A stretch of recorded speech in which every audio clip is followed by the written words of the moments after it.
Hi friends, welcome back to my channel.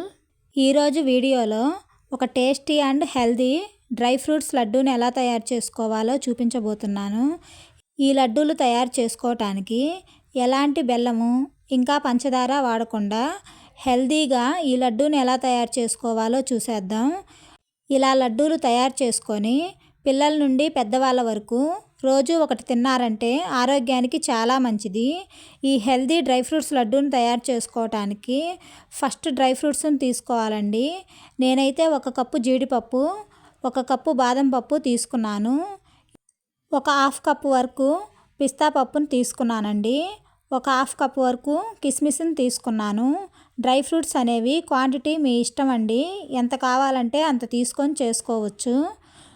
ఇలా తీసుకున్న dry fruits అన్నిటినీ సన్న ముక్కలుగా చాప్ చేసుకొని తీసుకోవాలి.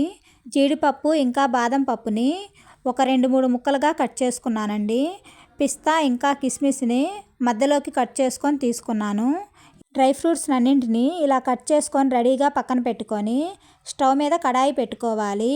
ఇందులోనే 1-2 టేబుల్ స్పూన్స్ నెయ్యిని యాడ్ చేసుకొని నెయ్యి కొంచెం హీట్ అయిన తర్వాత మనం కట్ చేసుకున్న బాదం పప్పు పలుకులు వేసుకొని ఫ్రై చేసుకోవాలి. వీటిని ఫ్రై చేసుకునేటప్పుడు మంటను మీడియం టు లో ఫ్లేమ్లోకి అడ్జస్ట్ చేసుకుంటూ లో ఫ్లేమ్లో ఫ్రై చేసుకోవాలి. అప్పుడే తినేటప్పుడు ఆ పలుకులు టేస్ట్ అనేవి చాలా బాగుంటాయి. తర్వాత ఇందులోకి జీడిపప్పును వేసుకొని ఫ్రై చేసుకోవాలి. మనం డ్రై ఫ్రూట్స్ని ఫ్రై చేసుకునేటప్పుడు అన్నీ ఒకేసారి వేసుకొని ఫ్రై చేసుకోకుండా ఒక్కొక్కటిగా వేసుకుంటూ ఫ్రై చేసుకోవాలండి. తర్వాత పిస్తా పప్పును వేసుకొని ఫ్రై చేసుకుంటున్నాను. వీటిని ఫ్రై చేసుకున్న తర్వాత ఇందులోనే 1 కప్పు పంప్కిన్ సీడ్స్ వేసుకొని ఫ్రై చేసుకుంటున్నాను. ఇవి కొంచెం ఫ్రై అయిన తర్వాత ఇందులోకి 1 కప్పు సన్ఫ్లవర్ సీడ్స్ని వేసుకొని ఫ్రై చేసుకుంటున్నాను. ఇలా డ్రై ఫ్రూట్స్ అన్నింటినీ వేసుకొని ఈ డ్రై ఫ్రూట్స్ లడ్డూ చేసుకోవటం వల్ల ఆరోగ్యానికి చాలా మంచిదండి. వీటన్నింటినీ బాగా ఫ్రై చేసుకున్న తర్వాత చివరగా ఇందులోకి కట్ చేసుకొని పెట్టుకున్న కిస్మిస్ని వేసుకొని ఫ్రై చేసుకోవాలండి. కిస్మిస్ త్వరగా ఫ్రై అయిపోతాయి కాబట్టి లాస్ట్లో వేసుకొని ఫ్రై చేసుకోవాలి.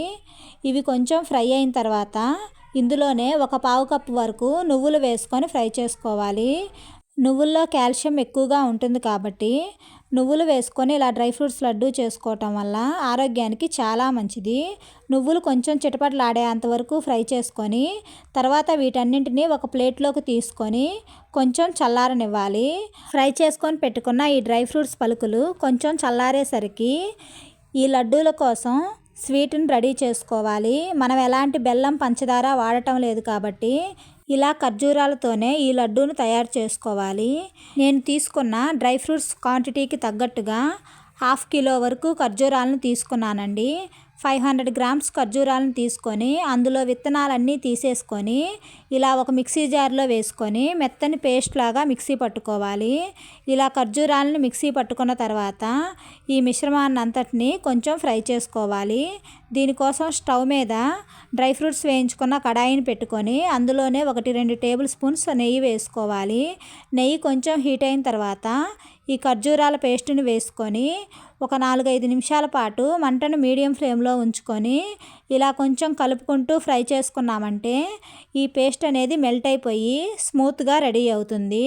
మనకి స్టార్టింగ్లో కొంచెం గట్టిగా ఉన్నట్లే అనిపిస్తుందండి. ఇలా స్పూన్తో మెదుపుకుంటూ మంటను సిమ్ టు మీడియంలోకి అడ్జస్ట్ చేసుకుంటూ నెయ్యిలో ఫ్రై చేసుకున్నామంటే ఈ పేస్ట్ అనేది సాఫ్ట్గా రెడీ అయిపోతుంది. ఇలా రెడీ చేసుకున్న ఖర్జూరాల పేస్ట్ని స్టవ్ మీద నుంచి పక్కకు దించేసుకోవాలండి. తర్వాత ఇందులోకి మనం ఫ్రై చేసుకొని పెట్టుకున్న డ్రై ఫ్రూట్స్ అన్నింటినీ వేసుకొని ఈ పేస్ట్ డ్రై ఫ్రూట్స్ మొత్తం కలిసేలాగా కలుపుకోవాలి. 1-2 నిమిషాల పాటు ఇలా స్పూన్తో కానీ లేదంటే చేత్తో కానీ ఈ డ్రై ఫ్రూట్స్లో ఈ పేస్ట్ మొత్తం కలిసేలాగా కలుపుకున్నామంటే మనకి లడ్డూలు చుట్టుకోవటానికి వీలుగా ఈ మిశ్రమం అనేది రెడీ అయిపోతుంది. తర్వాత కొంచెం కొంచెంగా తీసుకొని లడ్డూలాగా చుట్టుకుంటే సరిపోతుందండి. మీరు ఏ సైజులో లడ్డూలు చుట్టుకోవాలనుకుంటున్నారో ఆ సైజులో ఈ డ్రై ఫ్రూట్స్ లడ్డూలు తయారు చేసుకోవచ్చు. ఇలాగే లడ్డూలన్నింటినీ తయారు చేసుకొని పక్కన పెట్టుకోవాలండి. మనకి డ్రై ఫ్రూట్స్ అన్నీ అవైలబుల్గా ఉన్నప్పుడు సింపుల్గా 10 నిమిషాల్లో ఇలా లడ్డూ చేసుకొని పెట్టుకున్నారంటే ఒక 10 రోజుల నుంచి 20 రోజుల పాటు ఈ లడ్డూలు నిలవ ఉంటాయి. ఇలా చేసిన లడ్డూలని రోజు ఒకటి మీ పిల్లలకి స్నాక్స్ బాక్స్లో పెట్టండి. చాలా ఇష్టంగా తింటారు. టేస్ట్ కూడా చాలా బాగుంటాయండి. ఫస్ట్ టైం మా ఛానల్ చూసేవాళ్ళు తప్పకుండా సబ్స్క్రైబ్ చేయండి. ఈ వీడియో మీకు నచ్చినట్లయితే లైక్ చేయండి. మీ ఫ్రెండ్స్కి షేర్ చేయండి. ఈ రెసిపీని మీరు ఒకసారి ట్రై చేసి ఎలా కుదిరిందో కామెంట్ చేయటం మర్చిపోకండి. Thank you.